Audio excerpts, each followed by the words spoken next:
just rendezvousing with this comet is an extraordinary thing. We're going to make discoveries that no one's imagined yet. It is time that we all perceive gender on a spectrum instead of two sets of opposing ideals.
One, like, we don't know how to communicate well.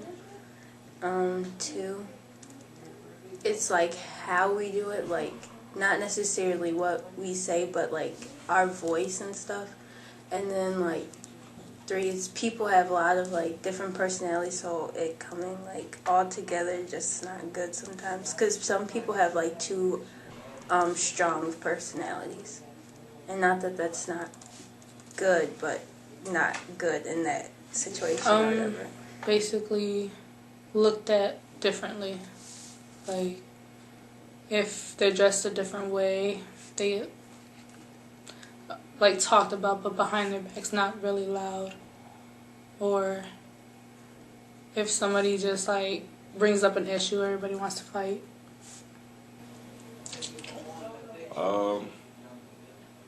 Getting their work done, getting it done on time, and I think they should start going for help, but people lack of that because they don't really care of it. So I think that's the main struggle right now, is people not caring.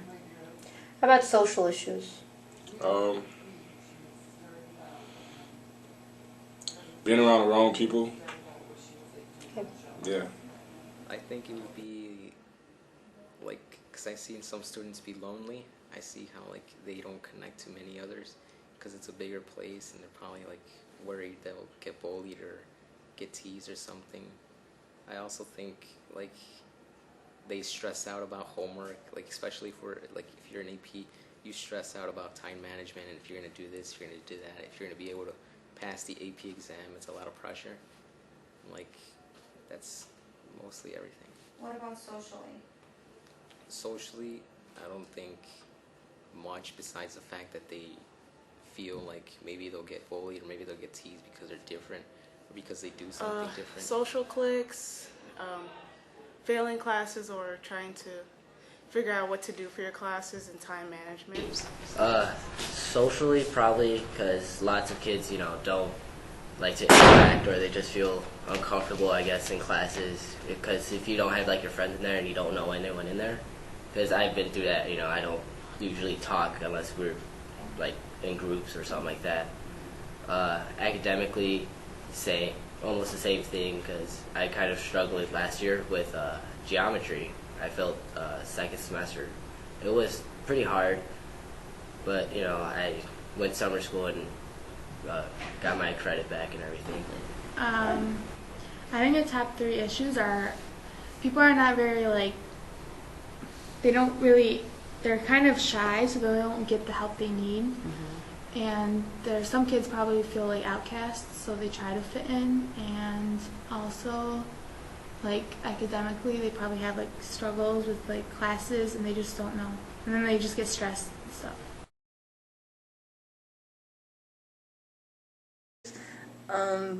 The African Americans, they're kind of, they're normal, like they just want to have fun, like I just feel like sometimes they go overboard with that.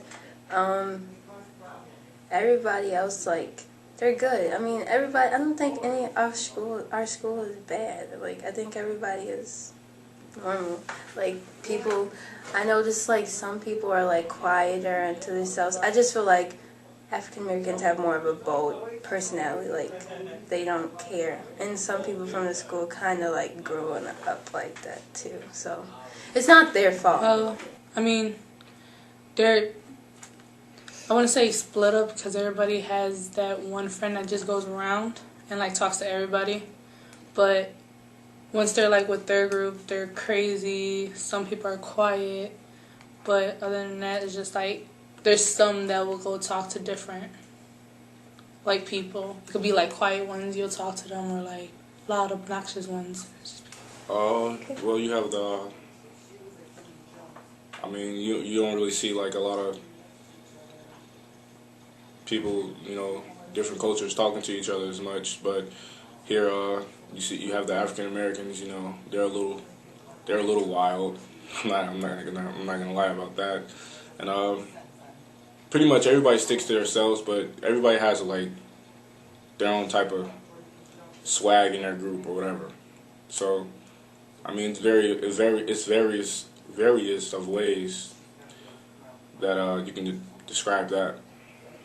I see separation between like people, like the popular kids are maybe on one side and like maybe like the other people are on the other side, but they never actually like talk to each other unless they're like in class. I mostly see like friendly interactions. I'll probably see some people who don't really like each other interact in a really bad way, but otherwise really friendly. It's kind of almost like plainly. You usually see, African Americans with each other, Hispanics with each other, whites with each other.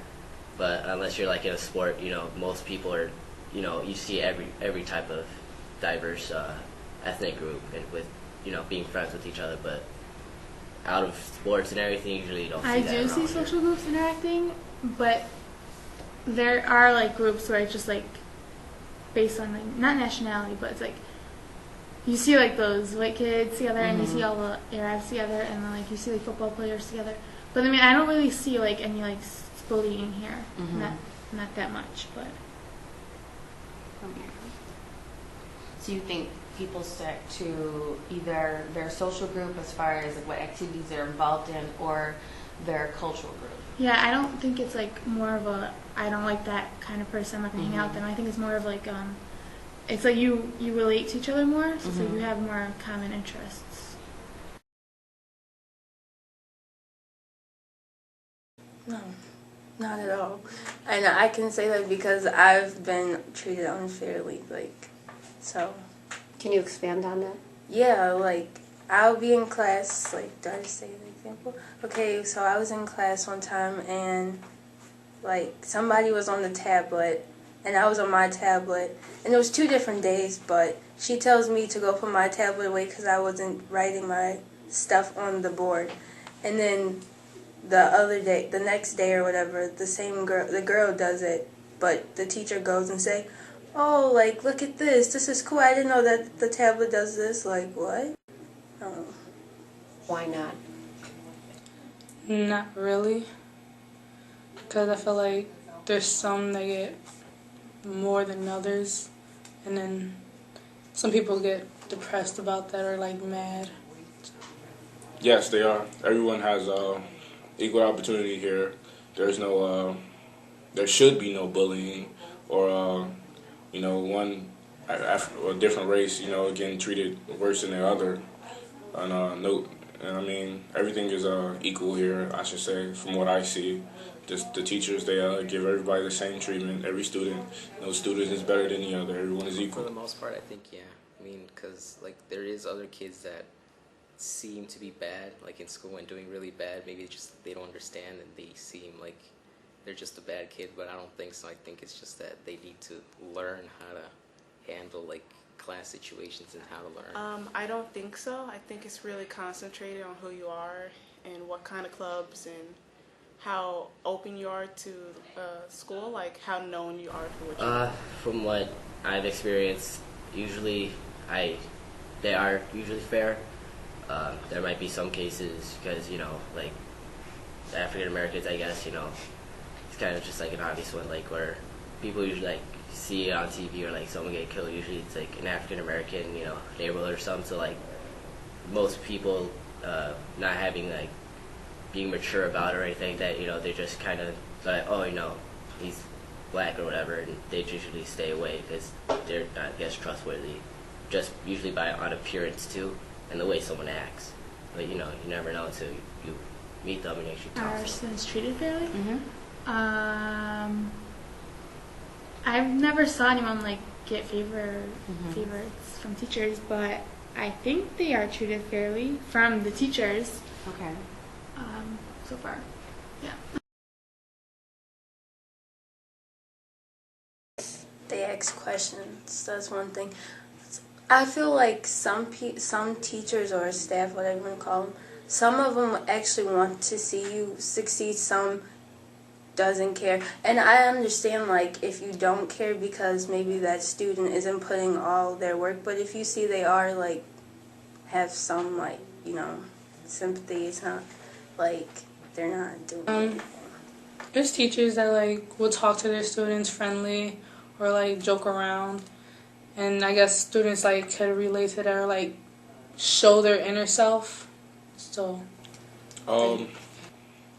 like in class, they'll like ask anybody do they want help, come out to school and stuff like that, and they're always down to like help people, help the students here at Richards. But like I said before, it's that lack of caring that the students have. So that's the only problem. But the teachers, they really have a strong connection with the students here. Teachers that see kids struggling, like either they'll go personally one-on-one, or they'll have like the whole class like get into groups and have like experienced kids like with the other kids teaching and helping out.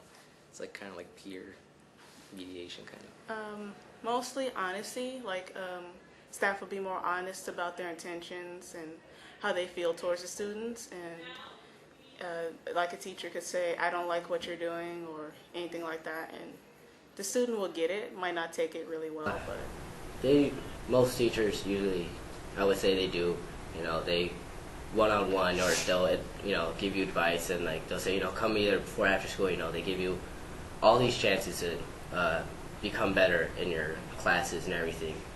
And most people don't, for some reason. They think they don't need it, and then there's only like those one or two people that come in. Like I've seen it where my teacher says on the day of a test, one or two people came in this morning out of all my classes to get help. It's just gotta take advantage of the situations, because it's just it's your life, it's your future that you need, and it starts here. Most of my teachers, they are caring and passionate, but there are just some that are more. Mm-hmm. Like one teacher I have, I'm not gonna but he like goes out of his way to like make the students feel like warm, like in that warm environment. But there's other teachers that they just teach what they have to teach, Mm-hmm.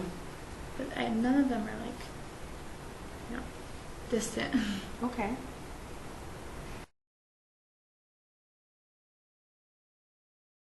Yeah, I think so. And one big thing about that is like the retake of test. Like that's really big. Like not a lot of high schools do that.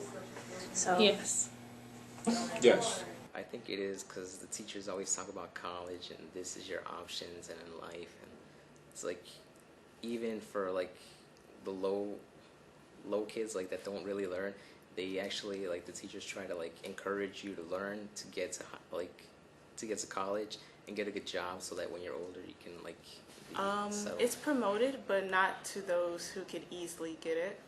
Like they don't really say you can try your hardest and you can do this and this. Like they don't give instructions. They just say try your best, and those who can get it so easily are able to. I think it is because they, like I said, you have all these chances to get better grades, to become better at what you need to do, and to get past the class.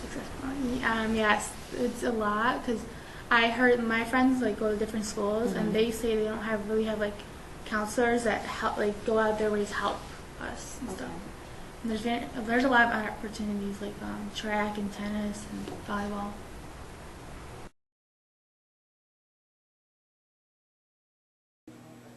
the bad kids. I don't mean not racefully, but if you notice someone not staying on task, then yeah. So I mean that's for all types of races. The staff. Not really, but I guess because most of the students' actions that they think the staff are just picking on them, but it's really how you were acting before. That's why they're just warning you. Okay. Who are the targeted students?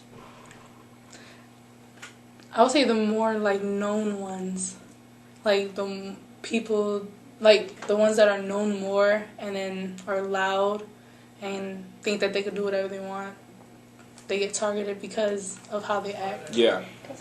Who? African American group here at Richards are targeted more because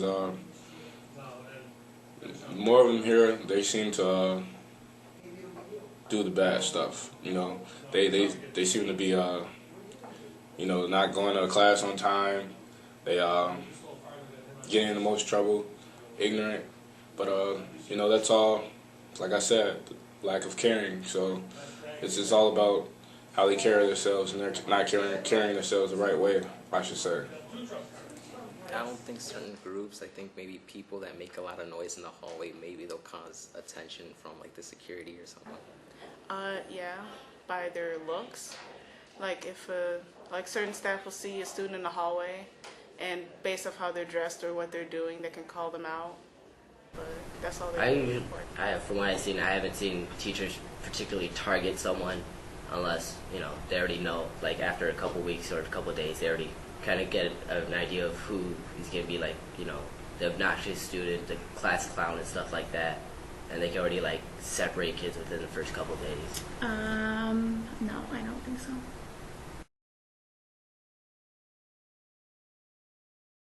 Probably middle school when I joined the cheerleading team. Well, I mean, as I was little, I just like talk to different groups. I really didn't care about any color or nothing. I just like to make friends. If you're cool with me, I'm cool with you. If you like me, I like you. We can talk. We can be friends. Okay. Back in grammar school, I was never around like any good people until then, and as soon as I have, everything changed. Everything changed about me. I didn't know how to act at first around them. You know, I was mean toward them, but you know, when I started hanging out with them more, it's a lot of things changed about me. It made me a better person. That would be the first day I started school when I barely knew anyone, like, because I was so, like, into family. I really never met anyone besides my family, so, like, when I started school, I felt kind of nervous being with people. Different social groups, like, we have our athletic clubs and our art clubs and everything else. It feels like a high school movie, but it's like my friends they don't really include themselves in anything, and that's where I feel like I belong. It would either probably be either back when I lived in California or when I first came to Shepherd, because back in California there's more like Asian people, you know, more like white, and the schools I went to, from what I remember, there weren't that many like African Americans. There may be like a couple here, a couple there, but mostly like, you know, Asians and whites. And then when I came here for junior high, it was almost like whites and Arabics.